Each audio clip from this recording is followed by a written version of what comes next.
Friends, welcome to Sheela's 5 stars kitchen. இன்னைக்கு நம்ம கிச்சனில் என்ன பார்க்க போகிறோம் அப்படின்னா, சுண்டக்காய் வச்சுட்டு நெய் கூட்டு பண்ணியிருக்கேன். இது சூப்பராக இருக்கும். பாசிப்பருப்பும் போட்டு தாளிச்சிட்டு நெய்யும் சேர்த்து பண்ணுறதால ரொம்ப டேஸ்ட்டாக இருக்கும். இது நல்லா சூடான சாதத்தில் இது ஒரு கரண்டி போட்டு ஒரு ஸ்பூன் நெய் போட்டு பேசி சாப்பிடும்போது அவ்வளோ நல்லாயிருக்கும். நல்ல வயிற்றில் இருக்கிற பூச்செல்லாம் எடுத்துரும், பசியை தூண்டி விடும். இது பெரியவங்களும் சாப்பிட்லாம், குழந்தைங்களும் சாப்பிட்லாம். அது மாதிரி காரக்குழம்பு வச்சுட்டு சாதம், காரக்குழம்பு, ரசம்லாம் வச்சுட்டு அப்போ தொட்டுக்கிறதுக்கு இதுக்கு சூப்பராக இருக்கும். தயிர் சாதத்துக்கும் நல்லாயிருக்கும். இது எப்படி செய்யலான்னு வாங்க பார்க்கலாம். அதுக்கு முன்னாடி நம்ம சேனலை சப்ஸ்கிரைப் பண்ணி வச்சுக்கோங்க. கூடவே இருக்கிற பெல் ஐக்கனை ப்ரெஸ் பண்ணி வச்சுக்கோங்க. Thank you friends. சுண்டக்காய் கூட்டு பண்ணுறதுக்கு ஒரு பேன் சூடு பண்ணியிருக்கேன். இந்த சுண்டக்காய் கூட்டுன்னு சொல்லலாம், நெய் கூட்டுன்னு சொல்லலாம். இதுக்கு வந்து நான் தேங்காய் எண்ணெய் தான் யூஸ் பண்ணுறேன். தேங்காய் எண்ணெய் வந்து சுத்தமான தேங்காய் எண்ணெயாக இருக்கணும். தலைக்கு தைக்கிற தேங்காய் எண்ணெயை எடுத்து யூஸ் பண்ணிங்கன்னா அதில் ஒரு ஃப்ளேவர் போட்டிருப்பாங்க வாசனைக்காக. அதை யூஸ் பண்ணக்கூடாது. சமையலுக்கு ஊற்றுற தேங்காய் எண்ணெய் தான் ஊற்றணும். இல்லை நான் ஒரு கொஞ்சமாக ஊற்றிக்கிறேன். ஒரு 4 ஸ்பூன் அளவுக்கு ஊற்றிக்கிறேன். தேங்காய் எண்ணெய் ஊற்றும்போது நல்ல டேஸ்ட்டும் நல்லாயிருக்கும், நல்ல கமகமன்னு வாசமாக இருக்கும். இன்னும் கொஞ்சம் கூட ஊற்றிக்கலாம். இன்னும் வெங்காயமெல்லாம் வதங்கணும். வெங்காயம்லாம் வதங்கிறதுக்கு தேவையான தேங்காய் எண்ணெயை நீங்கள் ஊற்றிக்கோங்க.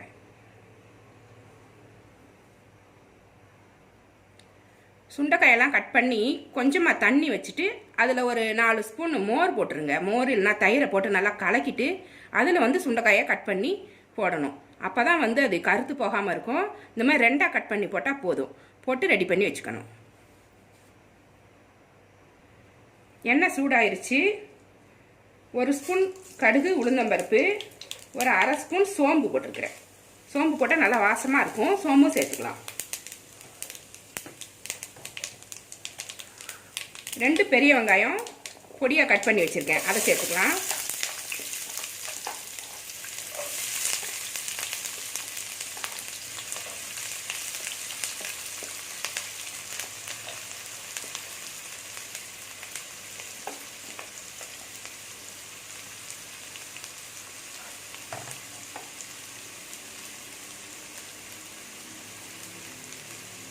கருவேப்பிலை கொஞ்சமாக சேர்த்துக்கலாம்.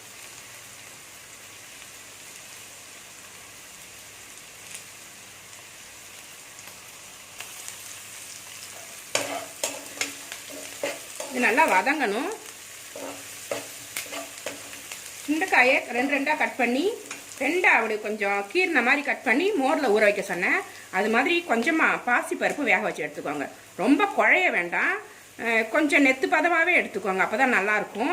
ரொம்ப குழஞ்சிடுச்சுனாக்கா நம்ம பருப்பில் போட்டு சுண்டைக்காய் கூட போட்டு கிண்டும் போது ரொம்ப குழன்னு ஆகிடும். ஒரு 3/4 பாகம் வெந்ததுக்கப்புறம் எடுத்து வச்சுக்கோங்க.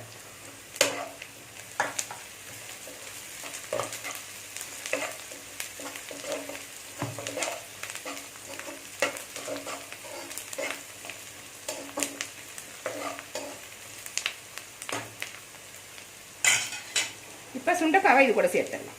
தண்ணியெல்லாம் வடிகட்டிட்டு இதில் போட்டுக்கோங்க. இது கொஞ்சம் நேரம் வதங்கணும். அதனால் இதில் போட்டு விட்டுருங்க. இந்த வெங்காயத்து கூடயே சேர்ந்து இது வதங்கணும். ரொம்ப வதங்கணும்னு அவசியம் கிடையாது. லைட்டாக ஒரு 2 நிமிஷம் வதங்கிடுச்சுனாலே நல்லாயிருக்கும். டேஸ்ட்டுக்காக தான். இந்த சுண்டைக்காய் கூட்டு ரொம்ப நல்லாயிருக்கும். நெய் போட்டு சாதம் போட்டு சாப்பிடும்போது ரொம்ப நல்லாயிருக்கும். குழந்தைங்களுக்கு ஊட்டலாம். நெய் போட்டு பிசைஞ்சு ஊட்டினீங்கன்னா ரொம்ப நல்லது. வயிற்றில் உள்ள பூச்செல்லாம் போகும். அதே சமயம் நல்ல சத்து உள்ள காய்கறி. இது அதிக புரோட்டீன் இருக்கும் இதில்.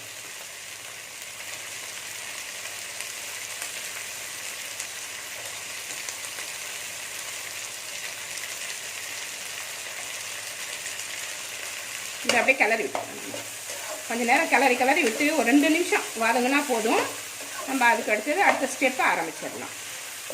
அது வரைக்கும் வதங்கட்டும். இது ஒரு 2 நிமிஷம் வதங்கணும்.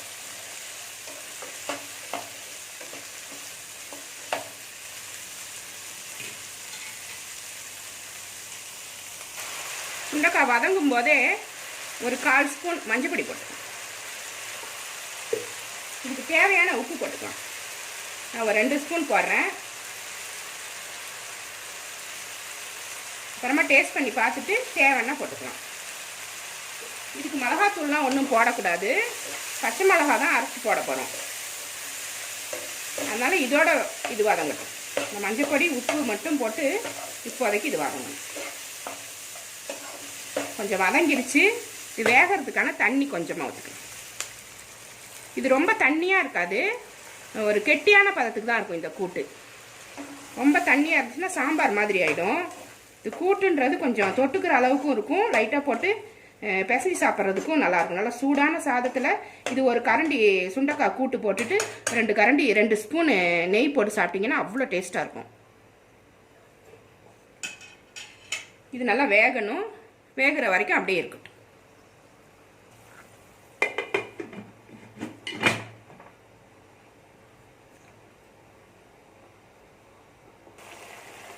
சுண்டைக்காய் 3/4 பாகம் வெந்துருச்சு. இந்த சமயத்தில் 2 தக்காளி கட் பண்ணி வச்சுருக்கேன், இதை இது கூட சேர்த்துடலாம். இதுவும் சேர்ந்தே வெந்துடும்.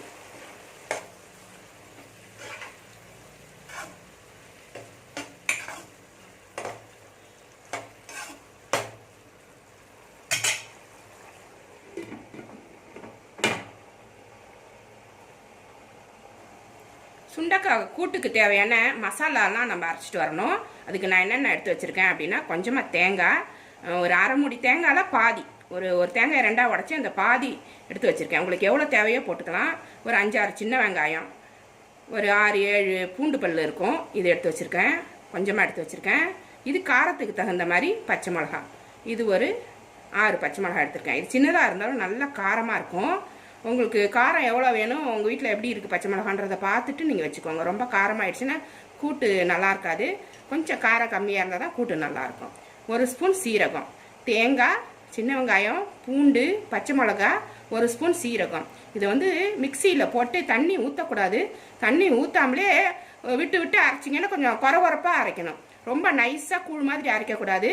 ஒரு தேங்காவை துருவின மாதிரி இருக்கும், அந்த மாதிரி அரைச்சிட்டு வரணும். நான் அரைச்சிட்டு இப்போ ஒரு மிக்சியில் தேங்காய் எடுத்து வச்சுருந்தேன். தேங்காய், வெங்காயம், பூண்டு, பச்சை மிளகா, சீரகம் எல்லாத்தையுமே அந்த நுணுக்கிறதுக்கு எடுத்துகிட்டு போனதை எல்லாத்தையுமே இந்த சின்ன மிக்சியில் போட்டாச்சு. இது கூட ஒரு 1/4 ஸ்பூன் மஞ்சப்பொடி போட்டு நுணுக்கி எடுத்துகிட்டு வரணும். அப்போ தான் இதோட ஃப்ளேவர் நல்லாயிருக்கும்.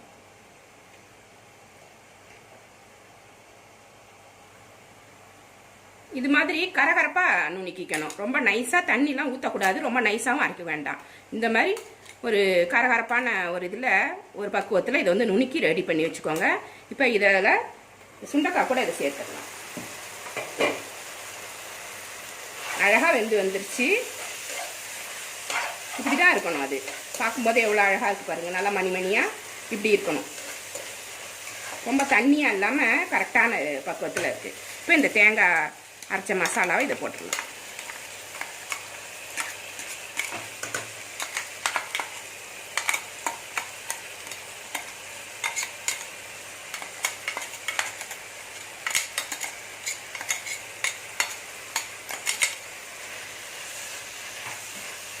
கூடவே வேக வச்சுருந்த பாசி பருப்பையும் இதில் போட்டுக்கலாம்.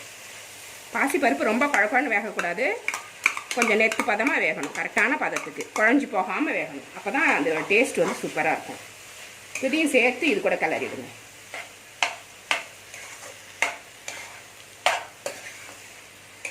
இது கிட்டத்தட்ட ஒரு உசிலி மாதிரி இருக்கும். அந்த முட்டைக்கோஸ் போட்டு பருப்பு உசிலி பண்ணுவோம் பார்த்தீங்களா, அந்த டேஸ்ட்டில் இருக்கும் இந்த கூட்டு.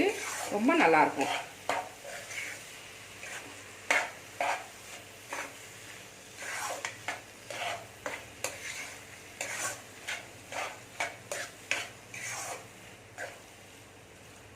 கொஞ்சம் தண்ணியாக வேணும்னா நீங்கள் தண்ணி ஊற்றிக்கோங்க. இதை நம்ம வந்து ஒரு காரக்குழம்பு வச்சு தொட்டுக்கணும் அப்படின்னா இப்படியே எடுத்துக்கலாம். இது கொஞ்சம் நேரம் அந்த பச்சை வாசனைலாம் போனதுக்கப்புறம் கொஞ்சம் நெய்யும் காஞ்ச மிளகாயும் தாளித்து கொட்டிட்டு இதை இப்படியே யூஸ் பண்ணலாம். குழம்பா வேணும் அப்படின்னு நினைக்கிறவங்க கொஞ்சமாக தண்ணி ஊற்றிக்கலாம். இன்றைக்கி வந்து நான் காரக்குழம்பு வச்சு இந்த கூட்டு பண்ணுறேன், அதனால் நான் அப்படி கெட்டியாக தான் எடுக்க போகிறேன். அப்போ தான் எடுத்து தொட்டுக்கிறதுக்கு வசதியாக இருக்கும். எடுத்து தொட்டுக்கும் போது தண்ணியாக ஊற்றாமல் கெட்டியாக இருக்கும். வேணுங்கிறவங்க தண்ணி ஊற்றி கொஞ்சம் குழம்பு மாதிரி வச்சுக்கலாம்.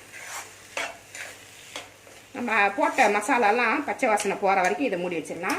கொஞ்சம் மீடியமில் வச்சுட்டு மூடி வைக்கணும். நடுவில் கிளறி விடணும்.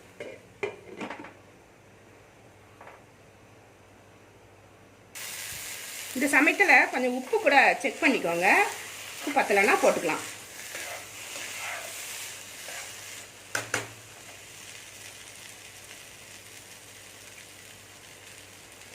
சூப்பராக கரெக்டாக இருக்குது. நீங்களும் இந்த மாதிரி செக் பண்ணிவிட்டு பத்தலைன்னா போட்டுட்டு திரும்ப மூடி வச்சுக்கோங்க. ஸ்டவ்வையும் மீடியமில் வச்சுக்கணும் மறக்காமல், இல்லைனாக்கா தீஞ்சு போயிடும். அடிக்கடி கிண்டி விட்டுக்கணும்.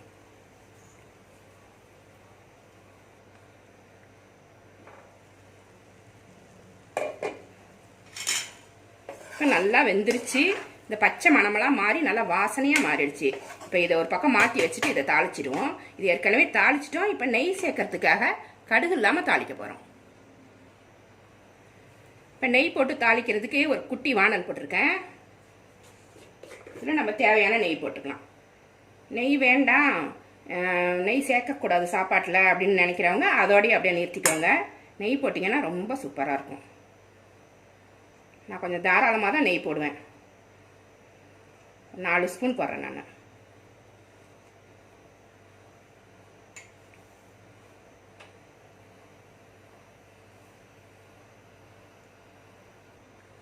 நெய் நல்லா சூடாயிருச்சு. இப்போ 3 காஞ்ச மிளகா, ஏற்கனவே அதில் காரம் போட்டிருக்கோம். இது ஃப்ளேவருக்காக மட்டும்தான்.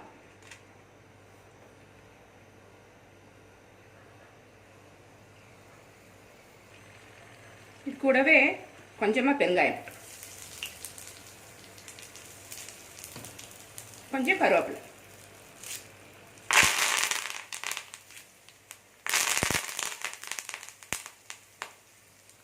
இதை எடுத்து அப்படியே அந்த கூட்டில் கொட்டி கிளறிட வேண்டியது. இப்போ தாளிச்சதை இந்த கூட்டில் எடுத்து ஊற்றி விட்டுருவோம். ஊற்றி நல்லா கிளறி விட்டு சிம்மில் வச்சுருக்கேன் ஸ்டவ்வை.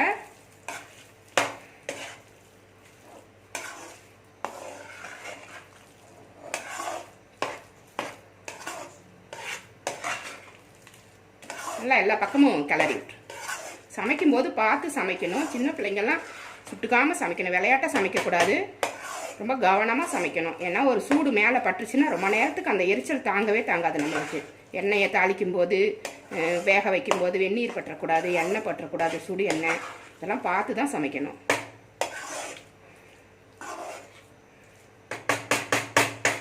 அவ்வளோதான். சுண்டைக்காய் நெய் கூட்டு, சுண்டைக்காய் போட்டு பருப்பு போட்டு நெய் கூட்டு சூப்பராக ரெடி ஆகிடுச்சு. இது ரொம்ப டேஸ்ட்டாக இருக்கும். எல்லாத்துக்கூடையும் இது மேட்ச் ஆகும். காரக்குழம்பு, ரசம், சாதத்தில் போட்டு பிசைஞ்சு சாப்பிட்றதுக்கு எல்லாத்துக்குமே மேட்சாக இருக்கும். இது மாதிரி நீங்கள் உங்கள் வீட்டில் செஞ்சு பாருங்கள். இந்த ரெசிபி உங்களுக்கு பிடிச்சிருந்தா நம்ம சேனலை சப்ஸ்கிரைப் பண்ணி வச்சுக்கோங்க. கூடவே இருக்கிற பெல் ஐக்கானையும் ப்ரெஸ் பண்ணி வச்சுக்கோங்க. இவ்வளோ நேரம் என்னோட வீடியோவை பார்த்தா எல்லாருக்குமே நன்றி. Thank you friends.